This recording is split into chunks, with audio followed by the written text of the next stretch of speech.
السلام علیکم، میں آپ کا پیارا دوست ہدایت اللہ آپ کی خدمت میں حاضر ہوں۔ تو آئیے آج آپ کو ایک بچے کی سٹوری سناتے ہیں جو اسکول نہیں جاتا۔ اسکول۔ آج عبداللہ بہت خوش تھا کیونکہ آج اس کے بیٹے حذیفہ کا اسکول میں پہلا دن تھا۔ عبداللہ دن بھر رکشہ چلاتا اور جو کماتا اس سے گھر والے اللہ کا شکر ادا کرتے ہوئے زندگی گزار رہے تھے۔ عبداللہ ان پڑھ تھا، اسے پڑھنا لکھنا بالکل بھی نہیں آتا تھا۔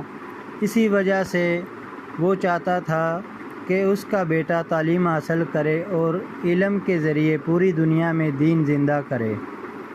عبداللہ نے سب سے پہلے مسجد کے امام صاحب سے جو عالم دین تھے مشورہ کیا کہ عبداللہ کی تعلیم و تربیت کس طرح کی جائے۔ امام صاحب نے عبداللہ کو مشورہ دیا کہ سب سے پہلے حذیفہ بیٹے کو کسی اچھے دینی ماحول والے اسکول میں داخلہ دلواؤ، پھر کہ کچھ عرصہ بعد جب حذیفہ بیٹا اچھی طرح پڑھنا لکھنا سیکھ لے تو اسے کسی اچھے مدرسے میں حفظ کروا دیا جائے۔ عبداللہ کو امام صاحب کی باتیں بہت اچھی لگی۔ وہ امام صاحب سے اجازت لے کر گھر آیا اور حذیفہ کی والدہ کو امام صاحب کی کہی ہوئی باتیں بتائیں۔ حذیفہ کی والدہ ایک سمجھدار خاتون تھی، وہ بھی ان باتوں پر عمل کرنے کے لیے فوراً تیار ہو گئی۔ عبداللہ گھر کے قریب موجود اسکول گیا اور حذیفہ کا داخلہ اسکول میں کروا دیا۔ آج حذیفہ کا اسکول جانے کا پہلا دن تھا۔ اسے لگ رہا تھا کہ عبداللہ کے گھر میں عید آ گئی ہے۔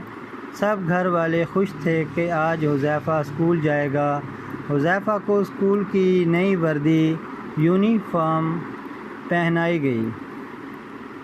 امی نے جلدی سے لنچ باکس میں حذیفہ کا پسندیدہ کھانا رکھ دیا اور حذیفہ کو پیار سے سمجھایا کہ دیکھو بیٹا، جب کھانے کا وقفہ ہو تو ہاتھ دھو کر بسم اللہ پڑھ کر سیدھے ہاتھ سے کھانا کھانا اور اپنے ساتھیوں کو بھی کھلانا۔ حذیفہ میاں اپنے ابو جان کے رکشے میں بیٹھ کر اسکول پہنچے، لیکن یہ کیا! جیسے ہی عبداللہ حذیفہ کو اسکول چھوڑ کر واپس آنے لگا، حذیفہ نے رونا شروع کر دیا اور اس زور سے رونا شروع کیا کہ عبداللہ کو اسے واپس گھر لانا پڑا۔ گھر آ کر عبداللہ نے حذیفہ کو بہت سمجھایا اور علم حاصل کرنے کے فائدے سنائے، لیکن حذیفہ میاں نے مانے اور اسکول جانے کے لیے بالکل تیار نہ تھا۔ اب تو عبداللہ بہت پریشان ہوا اور حذیفہ کی والدہ سے مشورہ کیا۔ انہوں نے عبداللہ کو سمجھایا کہ بچہ ہے، کچھ دنوں میں سب ٹھیک ہو جائے گا، آپ اس کے حال پر چھوڑ دیں اور اللہ سے دعا کریں۔ عبداللہ نے ایسا ہی کیا۔ وہ روزانہ ہر فرض نماز کے بعد حذیفہ کے لیے دعا کرتا۔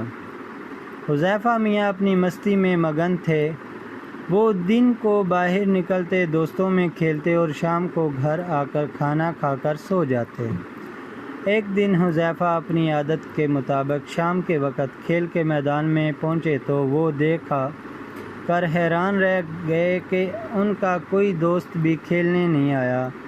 وہ بہت پریشان ہوئے اور کچھ دیر دوستوں کا انتظار کرنے کے بعد گھر واپس آ گئے۔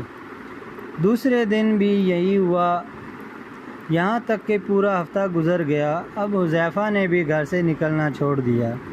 ایک ہفتے کے بعد حذیفہ کے دروازے پر کسی نے دستک دی۔ حذیفہ نے دروازہ کھولا تو اس کے سارے دوست کھڑے تھے۔ وہ حذیفہ کو کھیلنے کے لیے بلانے آئے تھے۔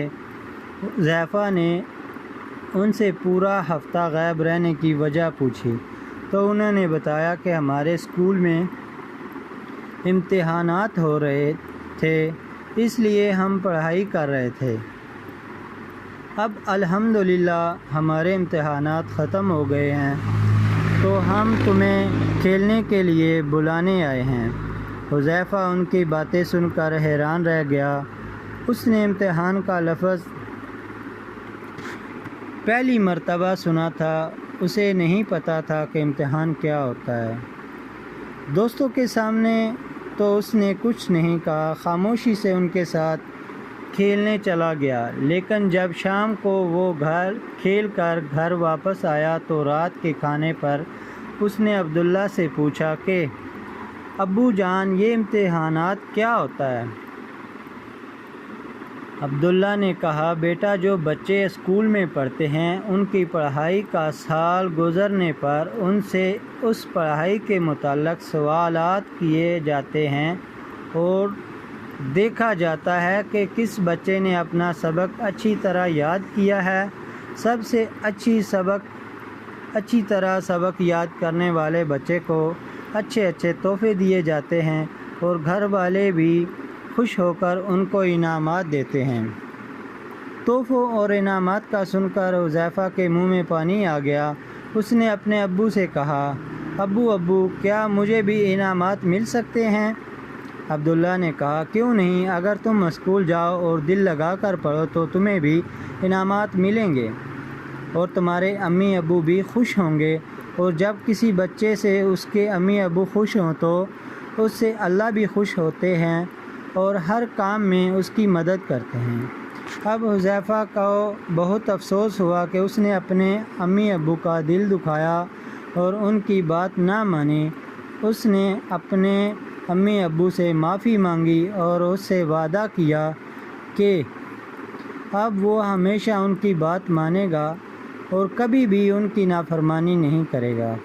دوستو، امی ابو ہمیشہ ہماری اچھائی سے سوچتے ہیں۔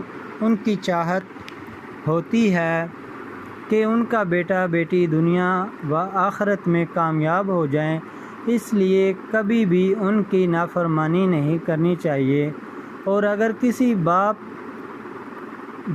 پر امی ابو ناراض ہو جائیں تو فوراً معافی مانگنی چاہیے، کیونکہ جس سے اس کی امی ابو ناراض ہوتے ہیں اس سے اللہ بھی ناراض ہو جاتا ہے۔